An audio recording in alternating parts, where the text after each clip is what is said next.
السلام عليكم ورحمة الله وبركاته. بسم الله الرحمن الرحيم. الحمد لله رب العالمين، والصلاة والسلام على سيد المرسلين محمد وآله وصحبه أجمعين. سبحان علم لنا إلا ما علمتنا إنك أنت العليم الحكيم. رب اشرح لي صدري ويسر لي أمري واحلل عقدة من لساني يفقه قولي.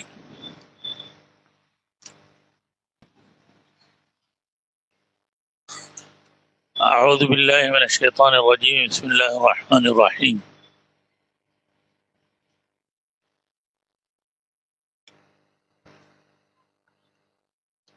قل هل يستوي الذين يعلمون والذين لا يعلمون. وقال الله تعالى: ألف لام ميم ذلك الكتاب لا ريب فيه هدى للمتقين. صدق الله مولانا العظيم.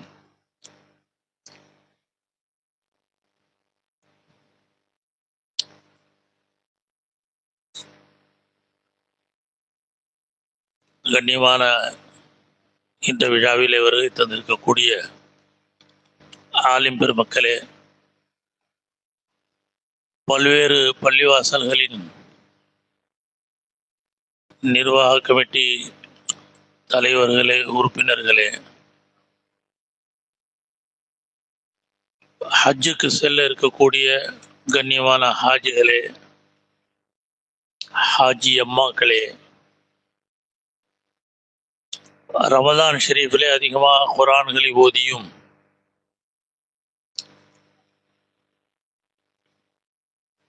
குர்ஆன் அல் பிர்ருடைய அகாடமியின் கேள்விக்கான பதில்களை கொடுத்தும் பரிசுகள் பெற இருக்கக்கூடிய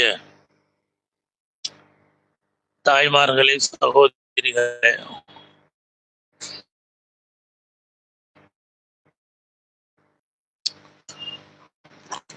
உலகில் எத்தனை கல்விகள் இருந்தாலும், எத்தனை பாடத்திட்டங்கள் இருந்தாலும், மனிதனை புனிதனாக்கக்கூடிய ஒரே கல்வி பாடத்திட்டம், மனிதனை மனிதனாக்கக்கூடிய ஒரு கல்வி திட்டம் என்பது குர்ஆனுடைய கல்வி திட்டம், ஷரியத்துடைய கல்வி திட்டம், மார்க்கத்துடைய பாடத்திட்டம்.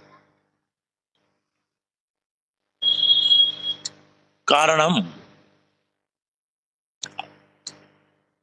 குர்ஆனுடைய சப்ஜெக்ட், அதில் சொல்லப்பட்டிருக்கக்கூடிய ஞானங்களிலே அதன் கொள்கை விளக்கங்களில் ஒன்று ஆகிரத், மறுமையை முன்வைப்பது. ஆகிரத் என்று ஒன்று இருக்கின்றது. மறுமையின் அடிப்படையில் தான் நாங்கள் வாழ வேண்டும், நம்முடைய எல்லா விதமான முடிவுகளும் அதை வைத்துத்தான் இருக்கின்றது என்ற அச்சம் யாரிடத்தில் இருக்கின்றதோ, அது தொடர்பான ஞானம் யாரிடத்தில் இருக்கின்றதோ அவர்கள்தான் மனிதர்களாக வாழ்வார்களே தவிர, உலக ஆதாயங்களுக்காக, உலக புகழ்களுக்காக, செல்வங்களுக்காக என்று வாழக்கூடியவர்கள் يعلمون ظاهرا من الحياة الدنيا, உலக வாழ்க்கையின் வெளிரங்க கவர்ச்சிகளைத்தான் அவர்கள் அறிந்து கொள்வார்களே தவிர மறுமையின் ஈடேற்றத்தை பற்றி அவர்களுக்கு எந்த கவலையும் இருக்காது. இதனால் மனிதர்களுடைய உரிமைகளையும் கண்ணியங்களையும் பேணவும் மாட்டார்கள். ஒரு முஸ்லிமான குடும்பத்திலே ஒருவருக்கு 3 ஆண் பிள்ளைகள் பிறந்தார்கள். அதில் ஒரு ஆண் பிள்ளையை படிக்க வைத்து அவரை காவல்துறையிலே ஒரு சிறந்த அதிகாரியாக அவருடைய தந்தை ஆக்கிவிட்டார். ஒரு மகனை வழக்கறிஞராக படிக்க வைத்தார், ஒரு மகனை மார்க்க கல்வியை படிக்க வைத்தார், குரானை ஓத வைத்தார், குரானுடைய விளக்கங்களை ஞானங்களை பயில வைத்தார். இவர் ஒரு ஆலிமாகவும் மற்ற இருவர் உலக படிப்பிலே தேர்ச்சி பெற்றவராகவும் மாறினார்கள். அந்த துறையில் அவர்களுக்கான வேலை வாய்ப்புகளும் கிடைத்தது, நிறைய சம்பாதிக்க ஆரம்பித்தார்கள். இந்த நிலையில் தந்தை பெருமையிடம் சொல்லிக் கொண்டிருப்பாராம், என் மகன் ஒருத்தன் போலீஸ் அதிகாரி, என் மகன் ஒருத்தன் வழக்கறிஞர்,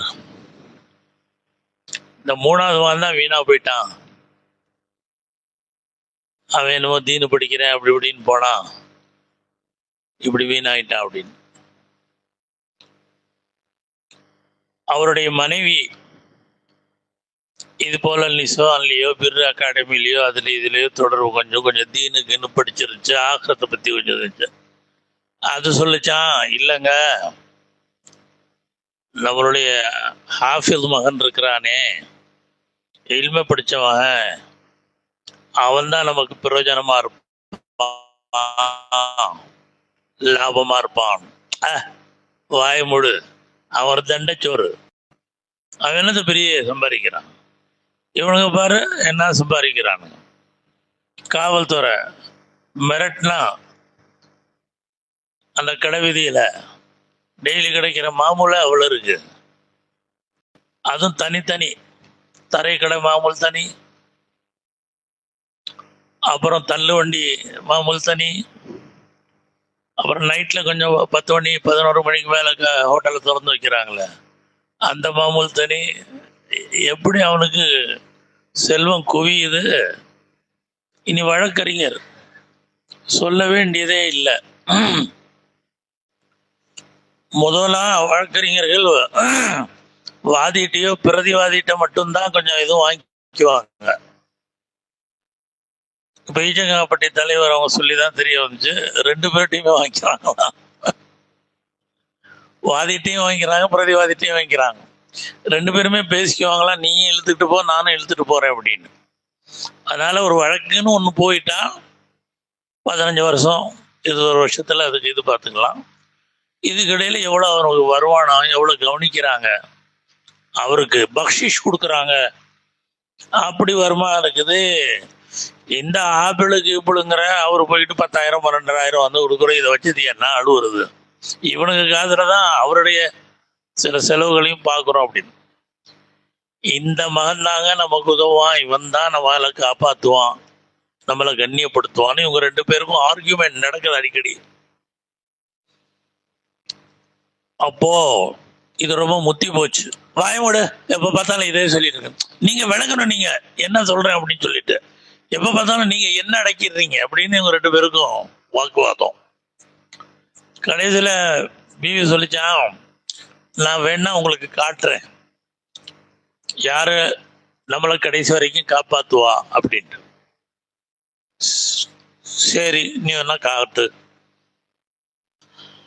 அப்போ இவரை கொஞ்சம் வெளியே போக சொல்லிட்டு தனியா உட்கார்ந்துருக்கும் போது, தனியா உட்கார்ந்துருக்கிற மாதிரி இருந்து இந்த அம்மா ஒரே அழுவ ஆரம்பிச்சிச்சான். கேவிக்கே அழுதான், அப்படி இப்படி அது இது. அப்ப பார்த்து அந்த காவல்துறையில இருக்கிற மகன் வர, அம்மா அழுதுட்டு இருக்கிறத பார்க்க, வா ஏன் வர, ஏமா என்னாச்சு, நான் என்னத்த சொல்றதுன்னா அது அழுவா. பின்ன இவர் கேட்க, அவரு மீண்டும் மீண்டும் கேட்க, இது அழுதுட்டு நான் அவ்வளவுதான் போயிட்டேன் கேட்டேன். அட என்னவா அது அப்படின்னு. இல்ல உங்க அப்பா இருக்கிறாரு, அவர் என்ன தலா கொடுக்க போறாராம், என்ன நடு ரோட்டில் அனுப்பிடுவாராம், போவங்க உமா வீட்டுக்குங்கிறாரு. அதனால இப்போ என்ன அவர் கைவிட போறாரு, நான் எங்கே போவேன், என்ன செய்வேன் என்று சொல்ல, அப்போ காவல்துறையில் இருந்த அந்த மகன் சொன்னா, நான் இதுக்கே கவலைப்படுறேன், எங்க அப்பா அப்படியா சொல்றான். அத்தாவது என்ன சொல்றது, எங்க அப்பா அப்படியா சொல்றான், உன்னை தலா விட்டுருவானா? ஆமா, உடட்டுமே பார்க்கட்டும், லாக்கப்ல போட்டு பெண்ட் எடுத்து விட்டுருவேன். நான் லாக்கப்ல போட்டு பெண்ட் எடுத்துட்டுருவேன், ரெண்டுல ஒன்னாக்கி விட்டுருவேன் அப்படின்னு ரொம்ப காரசாரமா சொல்ல, இல்லப்பா கொஞ்சம் பார்த்துக்கலாம் அப்படின்னு சொல்லி இந்த மகனை அனுப்பி வச்சாச்சு. ஒரு சீன் முடிஞ்சிச்சு. இப்ப செகண்ட் சீன். அந்த வழக்கறிஞர் அந்த மகன் வர்ற நேரத்துலையும் இதே மாதிரி அழுவ புலம்ப ஓட விட போயிட்டு செத்து போயிட்டுன்னு வாழ்க்கை எல்லாமே நான் போயிட்டு அப்படி இப்படின்னு தலையும் பரட்டையா போட்டுக்கிட்டு முடியும் பரட்டையா போட்டுக்கிட்டு அதை அடிச்சுக்கிட்டு இருக்கு. இவன் வந்ததும் கேட்டான், என்னமாச்சு ஏதாச்சு, ஏன் இப்படி சேர அப்படி சேர இப்படி சேர, இங்கே பாரு இந்த வயசுல இருந்து உங்க அப்போ என்னை தரா கூட போறானா, என்னை வீட்டுக்கு அனுப்ப போறானா, நான் என்ன செய்வேன், உங்களையெல்லாம் வேற பெற்றுவிட்டேன், இவ்வளோ பெரிய பிள்ளைங்கள் ஆயிட்டீங்க, இப்படி சொல்றானே அப்படின்னு சொல்ல, இப்போ அந்த மகன் சொன்னானா, எப்படி எங்க அப்பா உன்னை இது பண்றான்னு பார்க்கலான்னா கேஸ் போட்டு அவன் மேல வழக்க போட்டு சட்டப்படி அவனை குற்றவாளி குண்டுல வச்சு அவனை சிறையில் தள்ளுறான் என்பதாக இந்த மகன் சொல்லியிருக்கான். சரி நான் யோசிச்சு சொல்றேன், கொஞ்சம் ஏறி 2 நாள் பார்ப்போம் அப்படின்னு இந்த மகனை அனுப்பியாச்சு.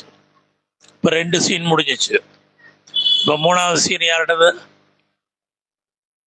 அந்த ஆலிம் ஹாஃபீஸ். அந்த ஆலிம் ஹாஃபீஸ் வர, அந்த ஆலிம் ஹாஃபீஸ் முன்னாடியும் இந்த அம்மா அதே மாதிரி நாசமா போன ஆள், அந்த ஆள் என்ன போய் இப்படி செய்யறாரு அப்படி செய்யறாருன்னு அழுவா. அந்த நேரத்துல மகன் கேட்டாராம், என்னம்மா அப்படின்னு. இப்படி அத்தா என்ன தலா கொடுக்க போறாராம், நான் ஒன்றும் சரியில்லையா, அவருக்கு திருப்தி இல்லையா அப்படி இப்படின்ட்டு.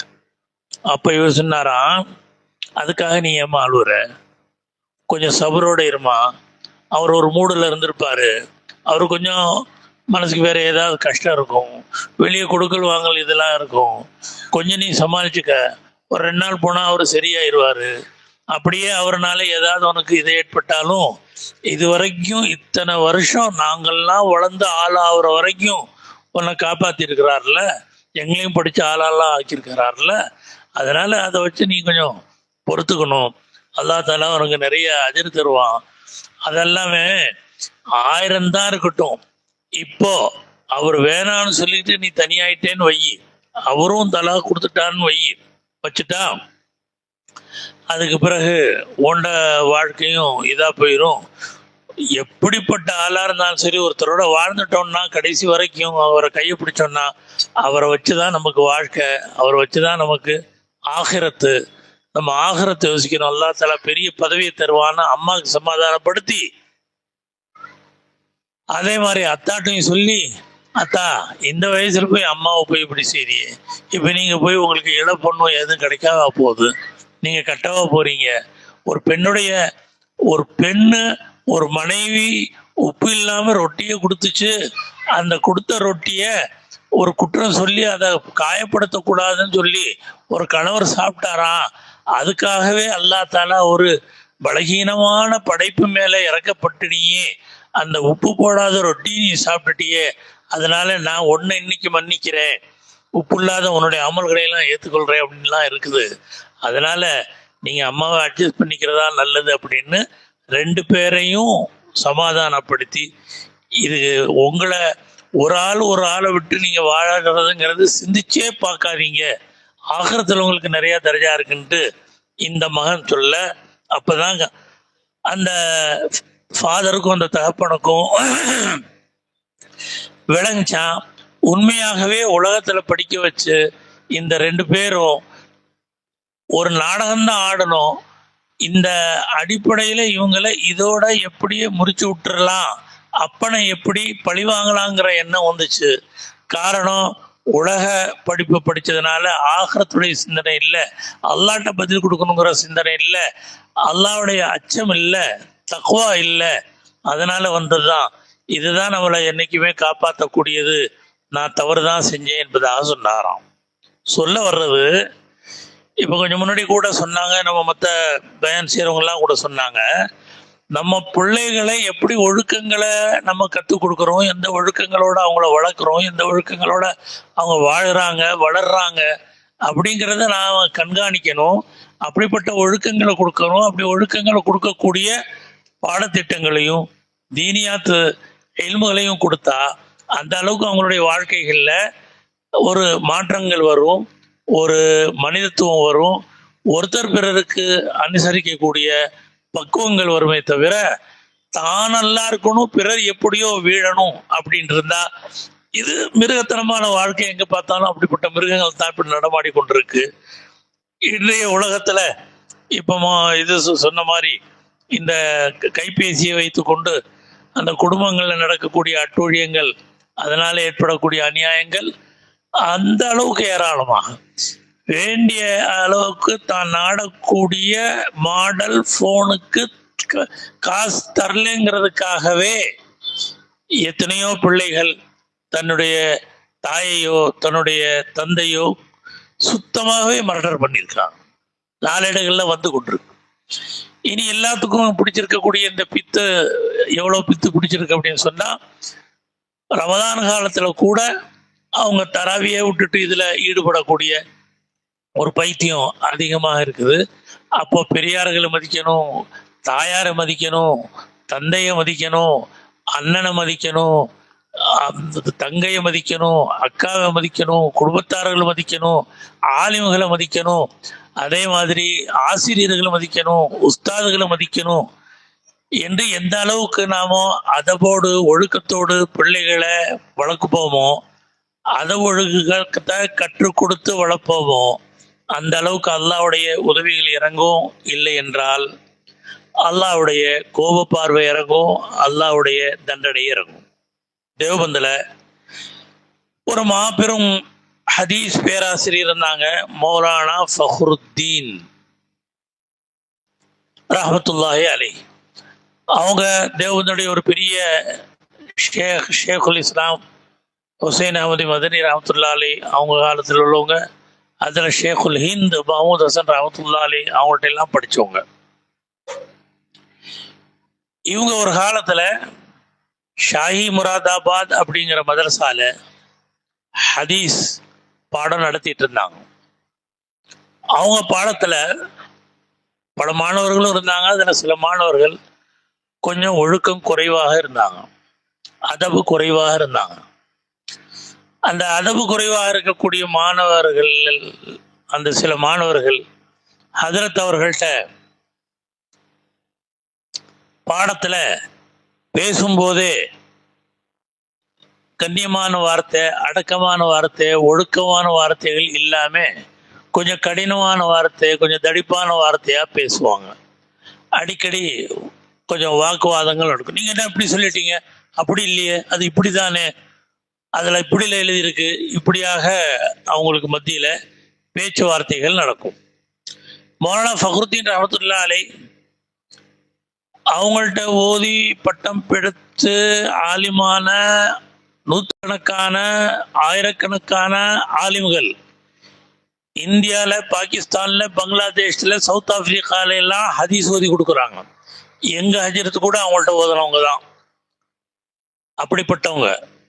அவங்கள பற்றி சென்ற வருஷம் ஜமீயத்துல் உலமா ஹிந்து ஒரு புத்தகத்தை வெளியிட்டுச்சு. நம்மள்கிட்ட முன்தகப் ஹதீஸ் இருக்குது இல்லை, அந்த அளவுக்கு தடிப்பில் அவங்களுடைய வாழ்க்கையின் சரித்திரத்தை அதில் திரட்டி வெளியிட்டிருந்தாங்க. அந்த அளவுக்கு பெரிய ஒரு மௌலானா ஃபக்ருத்தீன் ரஹ்மத்துல்லாஹி அலைஹி, ஃபக்ருல் முஹத்திஸீன் பட்டம். சில மாணவர்கள் இப்படி ஒழுக்க குறைவாக நடந்துட்டாங்க. அதில் ஒருத்தர் ரொம்ப ஓவராகவே பேசுவாராம். அதவு குறைவா பேசுவாராம், ஒழுக்கம் குறைவா பேசுவாராம். ஒரு நாள் பாடத்துல அப்படி பேசிட்டே இருக்கும்போது சத்தம் அதிகமாயிருச்சு. இவர் ஒண்ணு சொல்ல, அவர் ஒண்ணு சொல்ல, இவர் ஒண்ணு சொல்ல.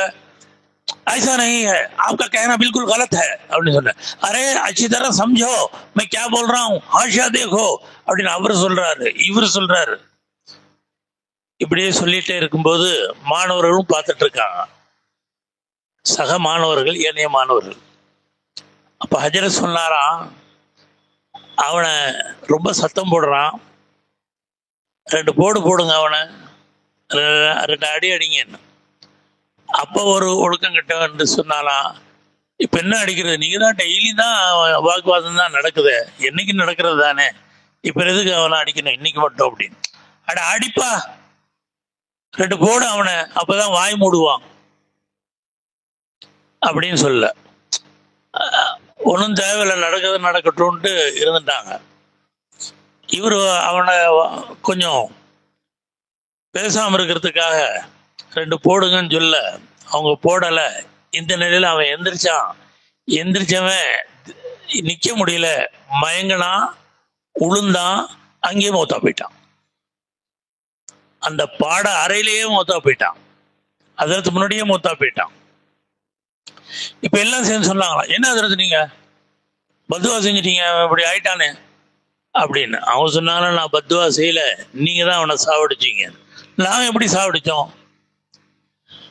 அவன் எப்போ ஒழுக்கம் கெட்டு பேசினானோ, ஒழுக்கம் குறைவாக நடந்தானோ, அப்போ அல்லாஹுடைய கோபம் ஜோஷ்ல வந்துருச்சு. என்னுடைய அடியானோட, தீனுடைய எல்மோட இருக்கக்கூடிய ஒரு வயசானவரோட இவன் இப்படி ஒழுக்கம் கிட்ட நடக்கிறானே அப்படின்னு அல்லாஹுடைய கோபம் இருக்குதே, அல்லாஹ் அந்த கோபம், அவனுடைய வேகம் இருக்குதே, அது ரொம்ப ஜோஷ்ல வந்துருச்சு. அவனுடைய தண்டனை இறங்க போகுதுங்கிறத நான் உணர்ந்துதான் சொன்னேன். அவன் தண்டனை இறங்குறதுக்கு முன்னாடி நீங்க 4 போட்டுட்டா அவனுக்கு நீங்க தண்டனை கொடுத்த மாதிரி இருக்கும், நான் தண்டனை கொடுத்த மாதிரி இருக்கும். அல்லாஹ்வுடைய அந்த தண்டனை இறங்கி இருக்காது. நீங்க லேட் பண்ணதுனால அல்லாஹ்வுடைய தண்டனை அவனுக்காக என்ன வச்சான்னு அது இறங்கிருச்சு, அவன் போயிட்டான். பல நேரத்துல மனுஷனுக்கு இல்மு கொஞ்சம் குறைவாக இருக்கலாம், திறமை கொஞ்சம் குறைவா இருக்கலாம், மெமரி கொஞ்சம் குறைவா இருக்கலாம், ஆற்றல் கொஞ்சம் குறைவா இருக்கலாம். ஆனா ஒழுக்கம் மட்டும் குறைவாக போச்சு. தாயுடைய அதப்பு இல்லை, தந்தையுடைய அதப்பு இல்லை, பெரியவங்களுடைய அதப்பு இல்லை, உஸ்தாதுடைய அதப்பு இல்லை, இமாமுடைய அதப்பு இல்லை, ஆலிமுடைய அதப்பு இல்லை, பெரியார்களுடைய அதப்பு இல்லை, தீன்தார்களுடைய அதப்பு இல்லை அப்படின்னு அதவு கெட்டு போச்சு அப்படின்னா அதனால ஏற்படக்கூடிய விளைவுகள் இருக்குதே, அது ரொம்ப தீவிரமா இருக்கும். மேலும் அதற்கான தண்டனை அல்லாஹ்ட்ட இருந்து இறக்கும் போது அது ரொம்ப கொடியதா இருக்கும், கடினமாக இருக்கும். அந்த அடிப்படையில இங்க பாருங்க, இங்க ஒரு சின்ன ஒரு பிள்ளை இருக்கு. ஏய் தம்பி, அந்த பிள்ளை எப்படி தூக்கிட்டு வா, கையில தூக்கிட்டு வாயா.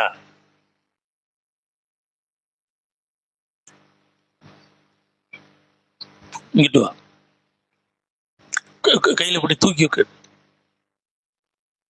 ஒரு சின்ன பிள்ளைய பாருங்க, எப்படி ஒரு ஒழுக்கமா, தலையில ஒரு ஒழுங்கான ஒரு மக்கனா, இந்த கையும் இவ்வளவு தூரம் போட்டு ஒழுங்கா ஒரு டங்கா கொண்டு வந்து இருக்கிறாங்க அப்படின்னு சொன்னா, இது ஒரு தீனுடைய மாஹோல், இது ஒரு அதபுடைய மாஹோல், இது ஒரு ஒழுக்கத்துடைய மாஹோல். இன்னைக்கு எத்தனை பேரை நீங்களே நெஞ்சில கை வச்சு சொல்லுங்க, கல்யாண